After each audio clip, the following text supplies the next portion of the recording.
Good day everyone, this is Charmark TV for another video, and today pag-uusapan naman natin about linear equations in two variables. So simulan na natin.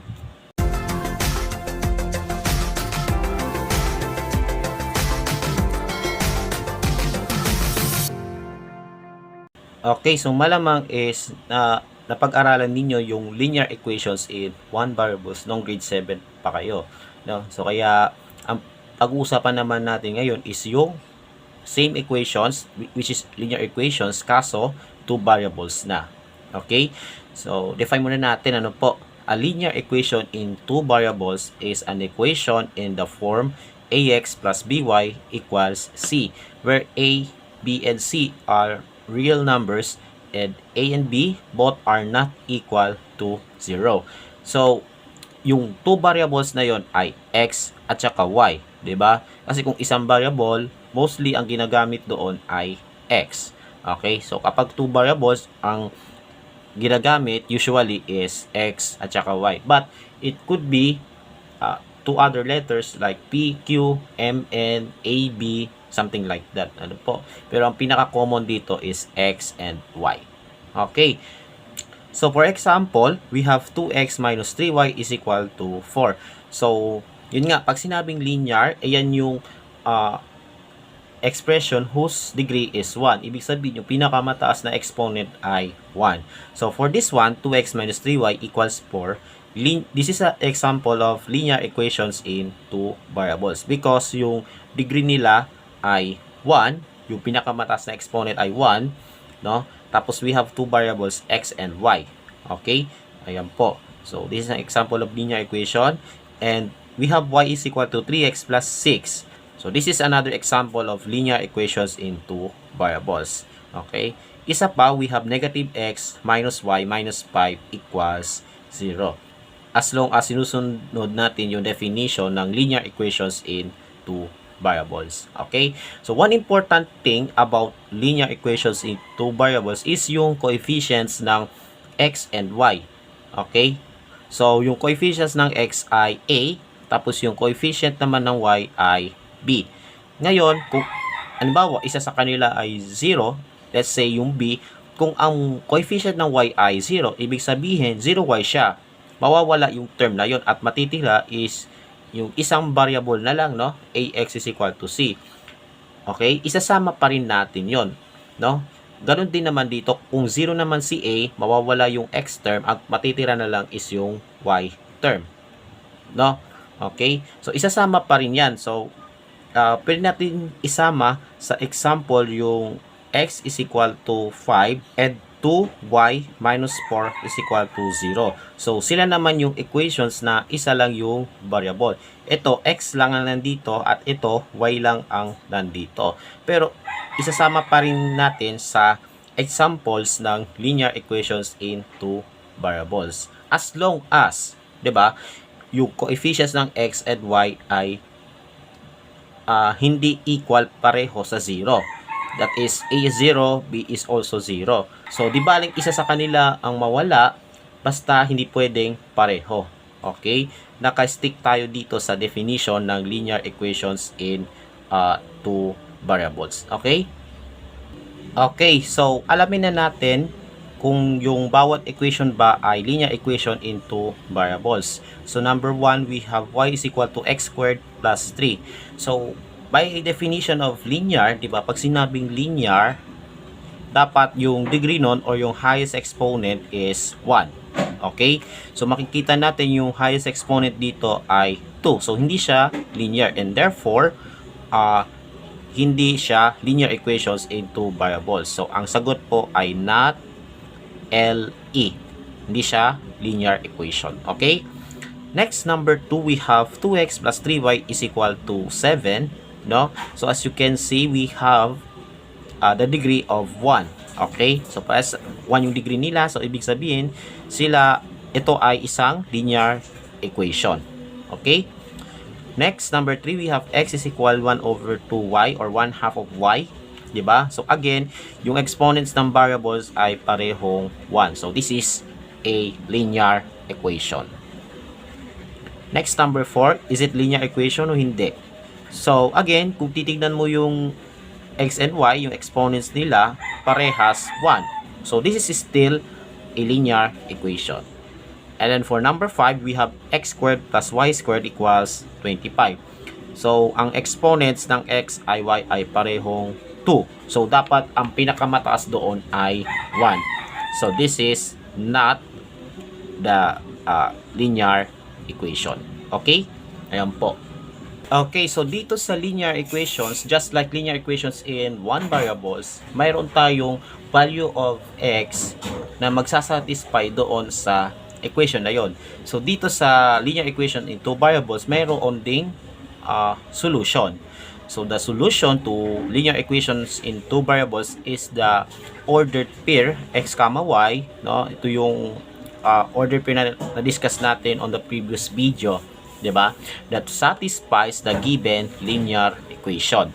So for example, prove that 2, 3 is a solution to 2x plus y is equal to 7 but not negative 1, 5. So papatunayan natin na yung ordered pair na 2, 3 ay solution siya dito sa equation na ito. So to do this, no, gamitin natin itong 2, 3 tapos itong equation na ito, no. So yung 2, 3 is the ordered pair x comma y, wherein yung value ng x dito ay 2 tapos yung y naman ay 3. And yung values na yun ay isa-substitute dito, and let's see kung magsasatisfy, no, magi-equal ito sa 7. Okay? So, let's do this, ano po. So, for 2, 3, no, x is equal to 2 and y is equal to 3. So, i-substitute natin dito, ano po. So, 2x plus y is equal to 7. So, yung x papalitan natin ng 2 at yung y papalitan naman natin ng 3. So, that we have 2 times 2 then plus 3 equals 7. Okay? Then, i-ano po natin, ano po, i-simplify. So, 2 times 2 equals 4, then plus 3 equals 7, and 4 plus 3 is equal to 7. Okay, 7 is equal to 7, nag-satisfy. So, bali, ang magiging conclusion natin ay ganito, ano po. So, therefore, so ito po yung symbol ng therefore, yung 3 dots, ano po. Therefore, 2, 3 is a solution. Okay? Ayan po. Now, ipoprove din natin na yung ordered pair na negative 1, 5, no, ay hindi kasama sa solution set dito sa equation na 2x plus y is equal to 7. Okay? So, na-prove na natin na yung 2, 3 ay kasama sa solution set dito. So, ipoprove din natin na ito ay hindi kasama dito. Okay? So, let's do this. Ano po? So, para sa ordered pair na 1, 5, ay negative 1, 5, x po natin ay negative 1 habang yung y, positive 5. Okay? And then, isa-substitute natin sa equation. Ano po? So, we have 2x plus y equals 7. No? Substitute po natin. Ano po? So, x po natin ay negative 1. So, 2 times negative 1 plus, ang y po natin ay 5. Then equals 7. Then simplify, ano po? So 2 times negative 1 is negative 2 plus 5 equals 7. And then negative 2 plus 5, what is negative 2 plus 5? That's positive 3. Okay? Positive 3 is not equal to 7. So we have proved that negative 1, 5. So therefore tayo, no? Therefore, negative 1, 5 is not a solution. So, ganyan po ang pag-identify kung yung given ordered pair ba ay solution or kasama sa solution set sa given linear equation. Okay? Okay, so for this part is i-identify natin which points is a solution to the given equation. So, ito yung given equation, no? Tapos, ito yung set of points na alamin natin kung alin sa kanila ay kasama sa solution set dito. Okay? Ayan po. So, para malaman natin na yung bawat points ba ay solution ba dito, is ang gagawin natin is i-substitute natin yung values dito. So, to do this, mag-umpisa muna tayo sa 1, negative 2. So, for 1, negative 2, no? Wherein yung x po natin ay 1, tapos yung y ay negative 2, di ba? I-substitute natin yung x and y dito sa equation. So, 2x minus 5y equals 12, di ba? So, ayan. Then, substitute na natin. We have 2 times 1 minus 5 times negative 2. Ayan yung y, no? Equals 12. Okay? Now, isimplify natin. We have 2 times 1 becomes 2. And negative 5, this is negative 5 times negative 2. That's positive 10. Okay? Equals 12. And 2 plus 10 is equal to 12. So, 12 is equal to 12. Nag-satisfy. So, ibig sabihin, solution yung 1, negative 2 dito sa equation na ito. Okay? Next naman is 0, 8. Alamin natin kung ito ba ay solution dito. So, same process as before. So, we have 0, 8. X is equal to 0 and Y is equal to 8. Okay? Ayusin natin yung 8. Okay? And then, isubstitute natin dito. So, we have 2x minus 5y is equal to 12. No? 2 times, ang x po natin ay 0. Then, minus 5 times y. Ang y po natin ay 8. Equals 12. Okay? I-simplify po natin. We have 2 times 0 equals 0. Then, negative 5 times 8 is negative 40. Equals 12. And 0 minus 40 is negative 40. Negative 40 is not equal to 12. So, nangangahulugan na yung coordinate o yung ordered pair na 0, 8 ay hindi solution dito. So, hindi siya kasama. Okay? Ayan po. Next naman po is 6, 0. So, again, same process as before. So, 6, 0. So, this time, ang x po natin ay 6 habang yung y ay 0.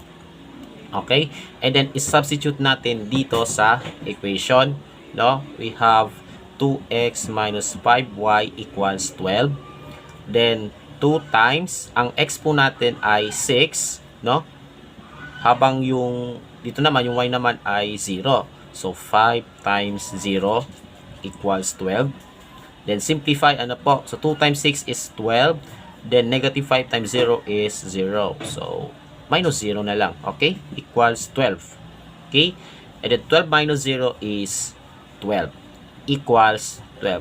So, makita natin na nag-satisfy siya kung ang ordered pair ay 6, 0. No? So, ibig sabihin, yung 6, 0 ay bahagi ng solution set dito sa equation na ito. So, to answer the question, the solutions among the set of points is 1, negative 2, and 6, 0. So, sila po yung solutions dito. Okay, next number 2, we have y is equal to negative 1/2 x plus 5.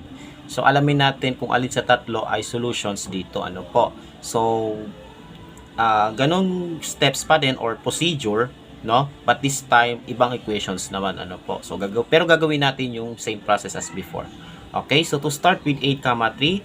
So, alamin natin kung isa ba siyang solution dito, ano po. So, for 8, 3, x is equal to 8, y is equal to 3.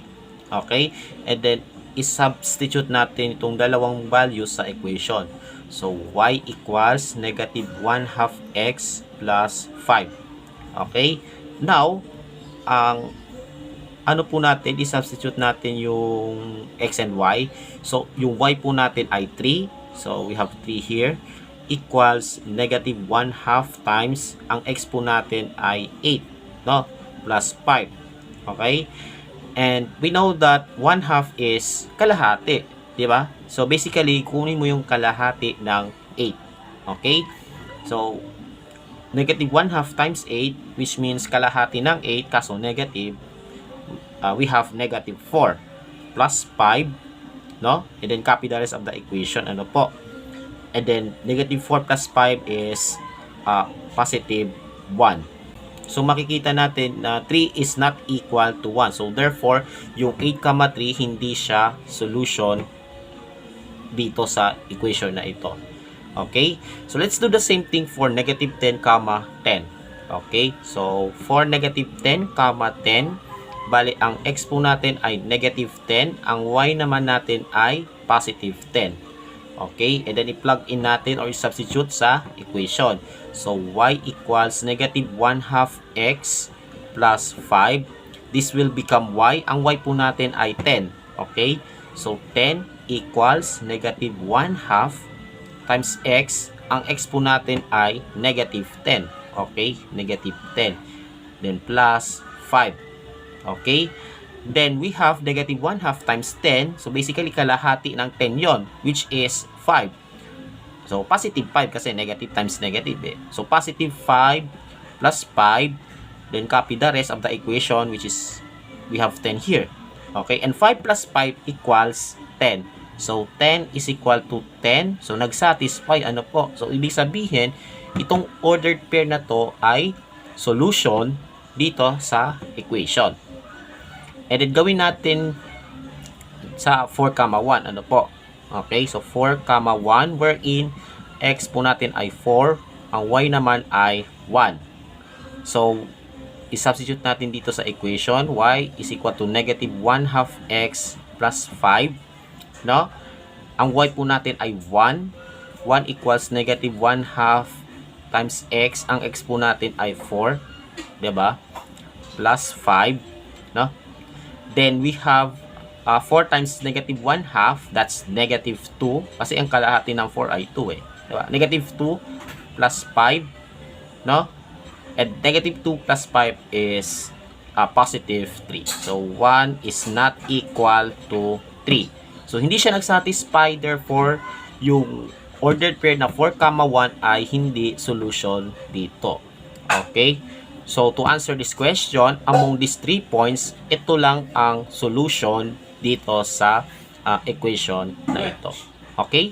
So, that's it. Na-discuss na po natin yung illustration of linear equations in 2 variables and na-discuss natin kung yung given ordered pair ba ay solutions dito sa given linear equation. So, yun po ang discuss natin for today's video.